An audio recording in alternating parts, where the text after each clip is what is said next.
안녕하세요. 귤리TV 구독자 여러분, 문규리입니다. 오랜만에 인사드리는데요. 경자년 새해 복 많이 받으시고요. 올 한 해 건강하세요. 저도 오랜 휴식기를 접고 다시 하는 만큼 열심히 해보겠습니다. 나의 라임 오렌지나무 2부 2화 정복 이야기부터 들려드릴게요. 지금 시작합니다.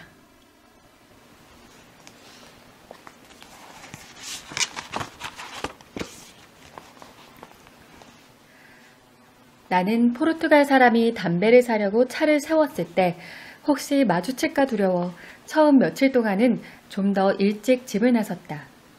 그리고 길 반대편 집들 앞에 늘어선 파도나무 울타리에 몸을 숨기고 걸었다. 그것도 모자라 히우 상파울루 고속도로를 건너고 나서도 운동화를 계속 손에 든 채 공장에 커다란 담벼락에 붙다시피 해서 걸었다. 그러나 시간이 지남에 따라 이렇게 조심스럽게 행동할 필요가 없어졌다. 거리의 기억은 순간적인 것일 뿐이어서 파울루네 아들의 장난을 기억하는 사람은 그리 많지 않았다. 그 순간에만 파울루네 아들이에요. 파울루네 망나니 같은 아들 녀석이네요. 파울루네 집에 바로 그 말썽꾸러기 아들입니다. 라고 떠들어댔다. 한 번은 이런 말도 안 되는 일도 있었다. 방구시 축구팀이 안다라이 팀에게 완패했을 때 방구시 축구팀이 파울루네 아들보다 더 많이 얻어맞았다라며 내게 빗대어 말한 것이었다. 때로는 길 한쪽에 주차된 그 망할 놈의 차 옆을 지나가야 할 적도 있었다. 그럴 때면 내가 커서 꼭 죽이기로 결심한 포르투갈 사람과 마주치지 않기 위해서, 그리고 방구시, 아니 세계에서 가장 멋진 차 주인의 우거지상과 마주치지 않기 위해서 걸음을 멈추어야 했다. 그가 며칠씩 보이지 않을 때도 있었다. 얼마나 다행인지 몰랐다.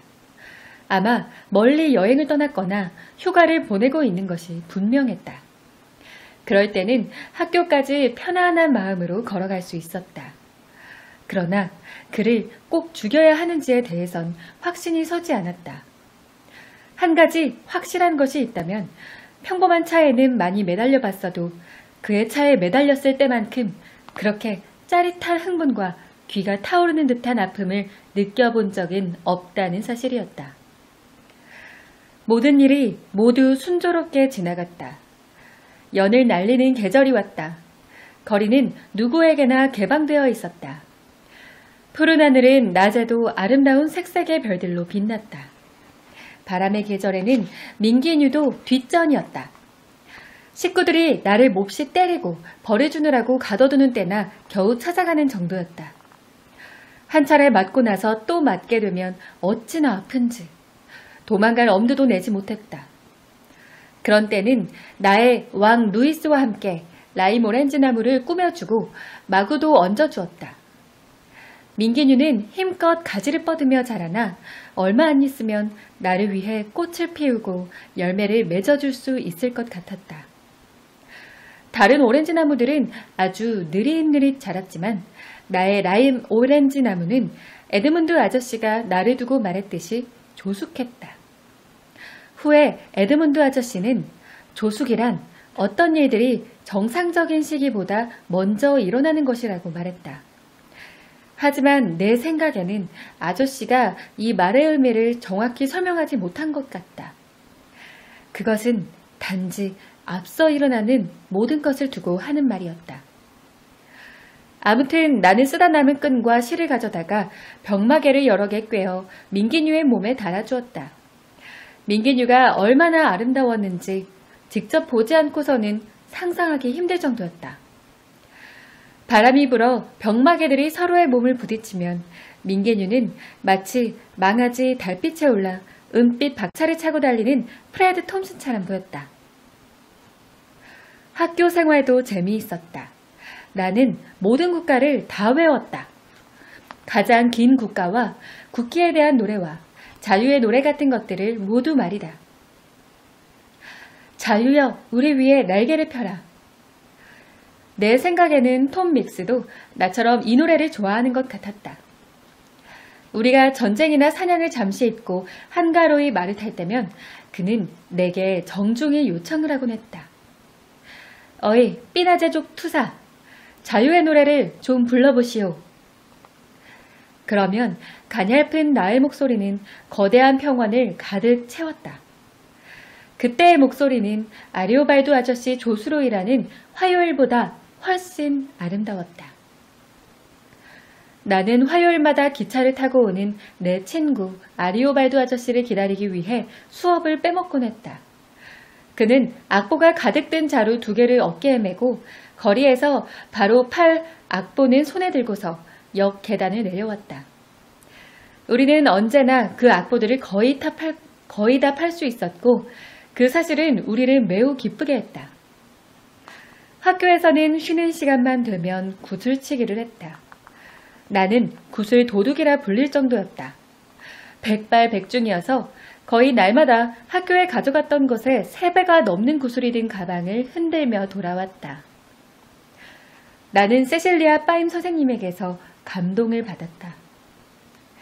선생님은 내가 동네에서 가장 못된 애라고 아무리 말해도 믿지 않았다. 나보다 욕을 더 잘하는 아이도 없고 나만큼 장난이 심한 아이도 없다는 사실을 믿지 않았던 것이다. 이런 것들을 전혀 믿지 않았다. 나는 학교에서만은 천사였다. 한 번도 꾸지람을 들은 적이 없었다. 게다가 지금까지 나보다 더 조그만 애가 없었기 때문에 나는 모든 여선생님들의 귀여움을 독차지했다. 그리고 빠임 선생님은 우리 집이 가난하다는 것을 알고 안쓰러운 마음에 간식 시간만 되면 빵을 사 먹으라며 돈을 쥐어주었다.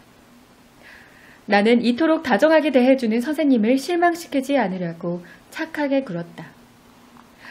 그런데 갑자기 이상한 일이 생겼다.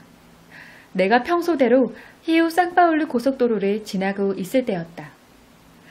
포르투갈 사람 차가 내 곁을 천천히 지나가는 것이었다.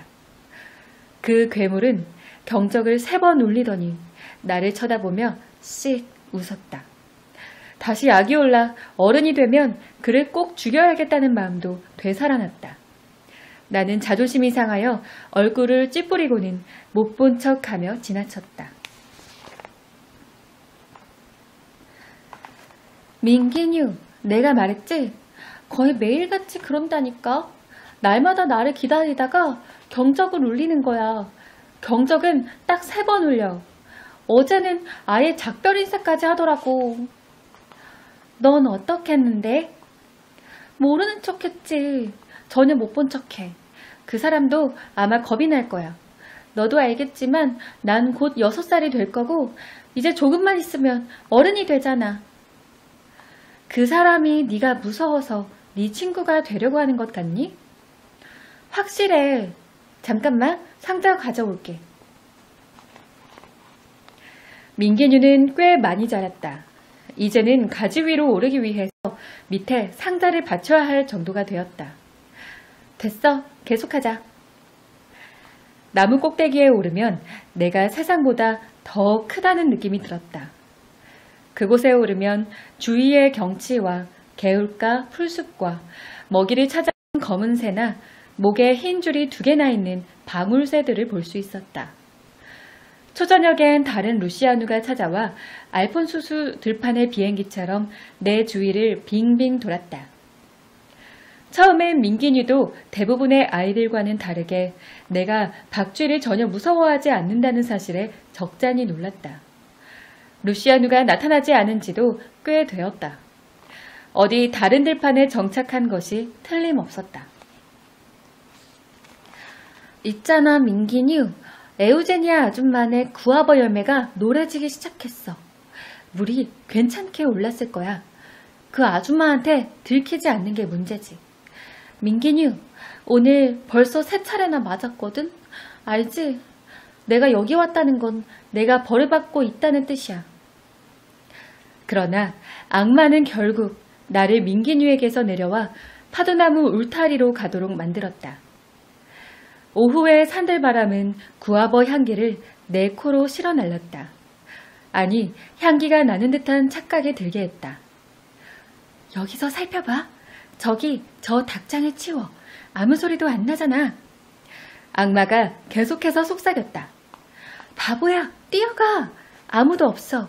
아줌마는 이 시간이면 일본 여자네 가게에 채소 사러 간단 말이야. 베네딕토 아저씨?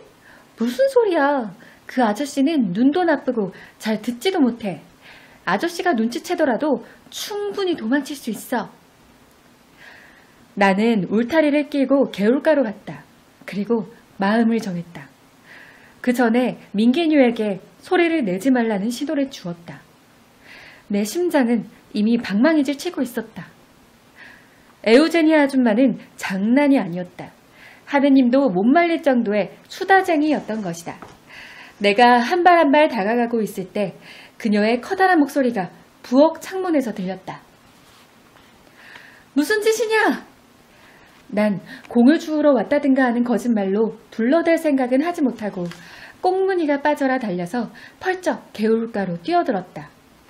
그러나 그곳에는 또 다른 무엇이 나를 기다리고 있었다. 얼마나 아팠던지 비명이 절로 나올 정도였다. 그러나 그랬다가는 매를 2번이나 더 맞을 형편이었다. 벌을 받다가 도망쳤기 때문에 1번, 그리고 남의 구아버 열매를 훔치려다가 왼발에 유리 조각이 박힌 것 때문에 1번 해서 2번을 맞게 될 것이 뻔했다. 그래서 있는 힘을 다해 꾹 참았다. 너무 아파 아득해진 정신으로 유리 조각을 빼냈다. 낮은 신음소리를 토하며 피가 더러운 개울물과 섞이는 것을 보았다. 어떡하지? 눈에 눈물이 가득 고였지만 나머지 유리 조각도 빼냈다. 하지만 피를 어떻게 멈추어야 하는지는 알 수가 없었다. 단지 아픔을 줄이기 위해 발 뒤꿈치를 꽉 잡았다. 무조건 참아야 했다. 이미 저녁이 다 되어 엄마, 아빠, 그리고 랄라 누나도 곧 돌아올 참이었다. 그들 중 누군가가 나를 발견한다면 회초리 찜질이 시작될 참이었다. 어쩌면 3사람이 번갈아가며 회초리를 들지도 몰랐다. 나는 정신이 멍했지만 울타리 너머 라임 오렌지나무 밑까지 깡충발로 가 앉았다. 아직 아픔은 전혀 가시지 않았지만 토하고 싶은 기분은 가라앉아 있었다. 망 좀 봐줘, 민기뉴. 민기뉴는 잔뜩 겁먹은 표정이었다. 나만큼 피를 보는 것을 싫어했다. 맙소사, 어떡하지? 똑똑한 형이라면 나를 도와줄 수 있을 텐데 도대체 지금 어디가 있는 거야? 글로리아 누나도 있었다. 글로리아 누나는 부엌에 있을 것 같았다. 나를 때리는 걸 그리 좋아하지 않는 유일한 사람이었다. 어쩌면 내 귀를 잡아당기거나 다시 벌을 세울 수도 있지만 그런 것을 따질 처지가 아니었다. 나는 글로리아 누나의 마음을 녹일 방법을 생각하며 부엌까지 절름거리며 걸어갔다. 누나는 헝겊에 술을 놓고 있었다. 나는 어깨를 축 늘어뜨리고 앉았다. 그러자 이번에는 하느님이 도와주셨다. 누나는 고개를 숙이고 앉은 나를 바라보았다. 내가 벌을 받고 있다는 것을 알고는 아무 말도 걸지 않았다. 나는 눈물을 가득 머금고 흐느꼈다. 그리고 나를 바라보는 누나를 쳐다보았다. 누나는 수틀에서 손을 떼었다. 왜 그래, 제제? 아무것도 아니야, 고도이야, 누나. 왜 날 좋아하는 사람은 아무도 없지? 네가 너무 장난꾸러기라서 그렇지. 오늘은 벌써 3차례나 맞았단 말이야, 누나. 그래서 안 맞아도 될 걸 맞았단 말이야? 아니, 그래도 날 좋아하는 사람은 아무도 없어. 아무 일도 아닌 일에도 덮어놓고 때리기부터 한단 말이야. 15살 글로리아 누나의 마음이 동요하기 시작했다. 그걸 눈치챌 수 있었다. 차라리 히우 상파울루 고속도로에서 차에 치여 몸이 산산조각 나버리는 게 나을지도 몰라. 나는 눈물을 펑펑 쏟기 시작했다. 바보 같은 소리 그만해, 제제. 난 널 무척 좋아해. 거짓말하지 마. 좋아한다면서 어떻게 오는 사람들이 또 날 때리도록 내버려둘 수가 있어. 이제 어두워서 장난도 더 칠 수 없고 그러면 매맞을 일도 없잖아. 하지만 벌써 일을 저질렀는데. 누나는 수트를 놓고 내게 다가왔다. 그리곤 피에 흠뻑 젖어있는 내 발을 보고 비명을 질렀다. 맙소사, 아가, 어디서 그랬어? 시작부터 승리한 거나 다름없었다. 누나가 내게 아가라고 할 때는 내가 안전하다는 징조였다. 누나는 나를 안아 의자에 앉혔다. 그리고 재빨리 소금물이 든 대야를 가져다가 내 발치에 놓고 무릎을 꿇었다. 많이 아플 거야, 제제. 지금도 엄청 아파. 세상에, 손가락 3개 정도는 베었어. 어쩌다 이런 거야, 제제. 아무한테도 얘기하지 마. 알았지, 누나? 착한 사람이 되겠다고 약속할게. 매맞지 않게 해줘. 알았어. 얘기 안 할게. 근데 어떡하지? 발을 헝겊으로 싸매면 식구들이 알아차릴 텐데. 그리고 내일 아침엔 학교도 못 갈 거야. 그러면 다 들통나잖아. 학교엔 갈 거야. 정말이야. 저 모퉁이까지 신발 신고 가면 그 다음엔 쉬울 거야. 그럼 들어가서 자. 발을 쭉 뻗고 있어. 안 그러면 아파서 내일 걷지도 못해. 누나는 절뚝거리는 나를 침대까지 데려다 주었다. 다른 사람들이 오기 전에 먹을 걸 갖다 줄게. 누나가 음식을 가져왔을 때 나는 누나에게 뽀뽀를 해주지 않을 수 없었다. 이건 내게 아주 드문 일이었다. 저녁 먹을 시간이 되어 엄마는 내가 보이지 않는다는 것을 알아챘다. 제제 어디 갔니? 자고 있어요.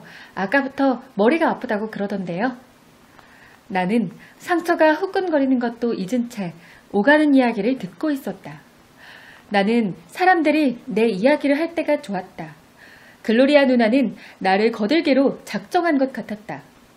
누나는 불평불만을 한바탕 쏟아냈다.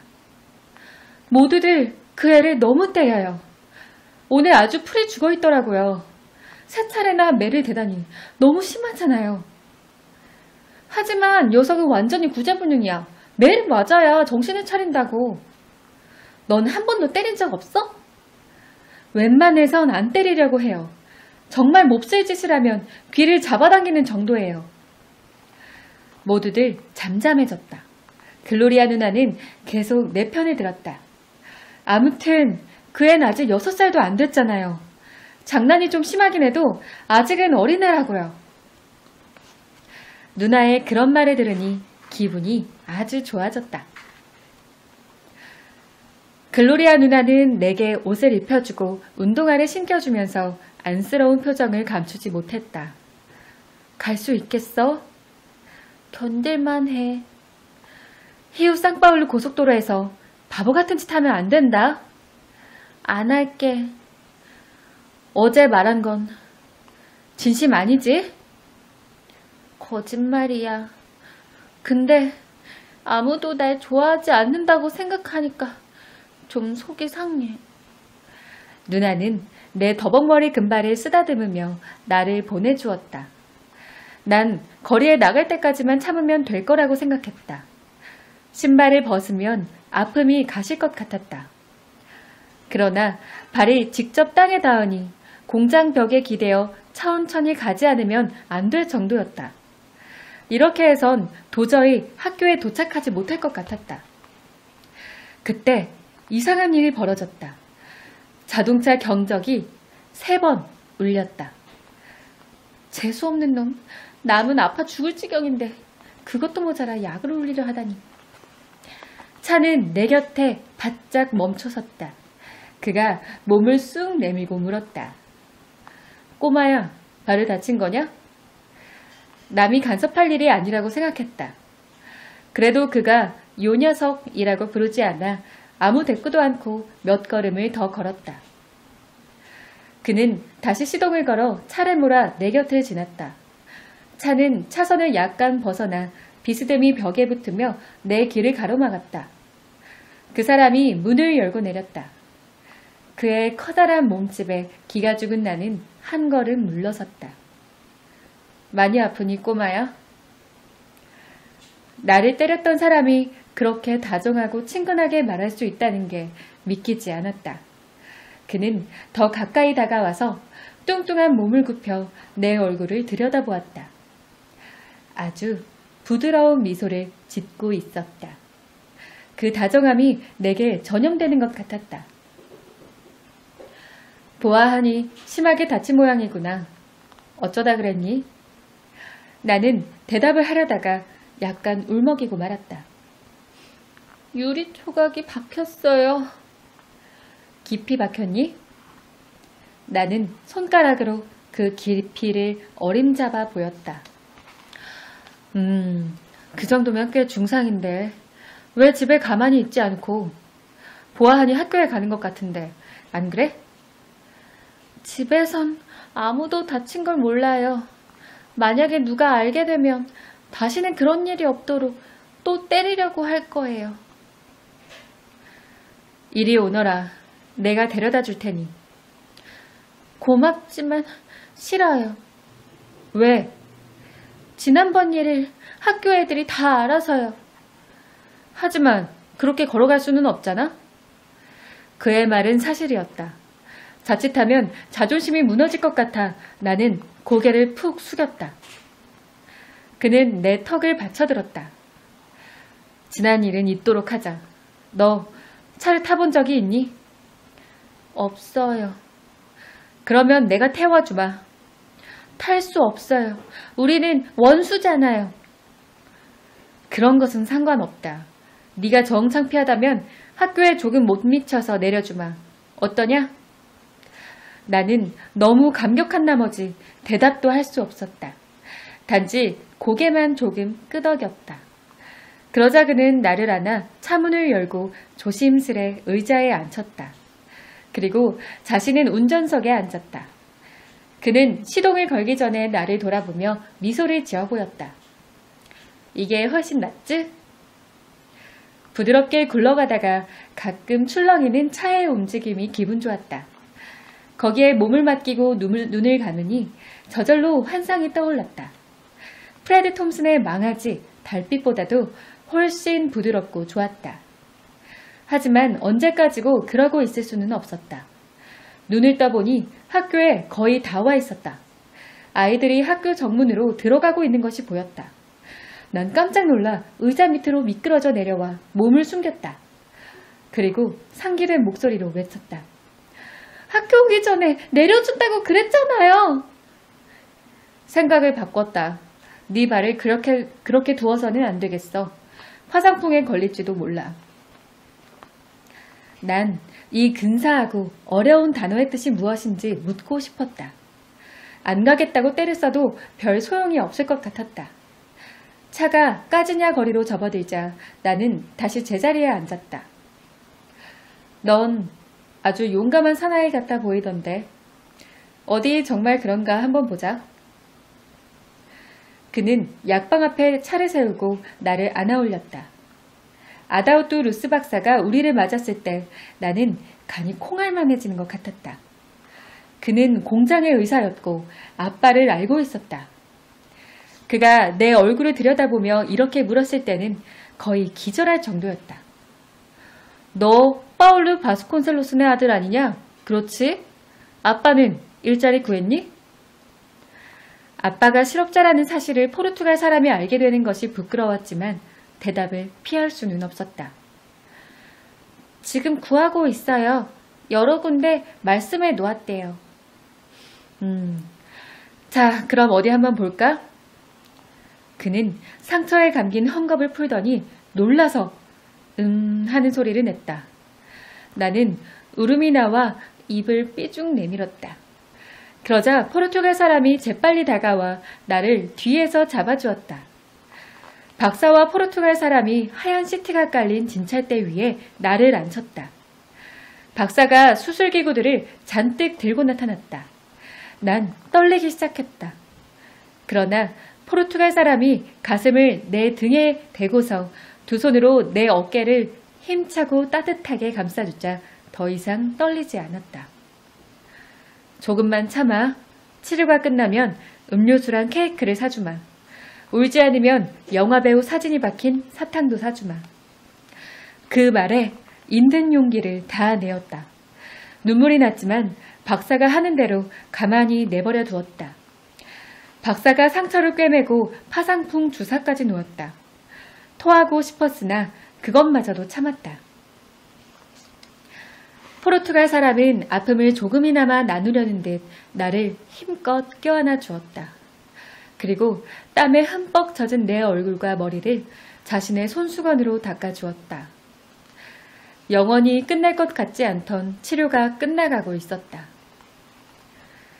나를 차로 데려가는 그의 얼굴에는 만족한 기색이 역력했다. 그는 내게 약속한 것을 모두 사주었다. 그러나 나는 별 의욕이 없었다. 마치 발끝을 통해 내 정신이 모두 뽑힌 것 같았다. 이래가지곤 학교에 갈 수 없겠다, 꼬마야. 자동차 안에서 나는 운전에 방해가 될 정도로 그의 곁에 바싹 붙어 앉아 그의 팔을 쓰다듬었다. 집 근처까지 데려다 주마. 집에는 알아서 둘러대거라. 쉬는 시간에 다쳐서 선생님이 약방에 데려다 주셨다고 하든지. 나는 알았다는 듯 그를 쳐다보았다. 넌 아주 용감한 사내야, 꼬마야. 난 아픈 가운데서도 웃어 보였다. 그리고 중요한 사실 하나를 발견했다. 이제 포르투갈 사람이 내게 가장 소중한 사람이 되었다는 것을.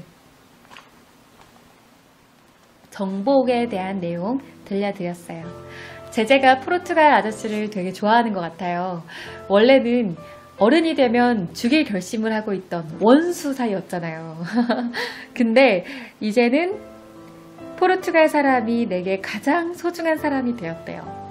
제재가 그 아저씨를 많이 좋아하는 것 같죠? 다음 시간에는 이런저런 이야기를 들려드릴게요. 그럼 다음 시간에 만나요.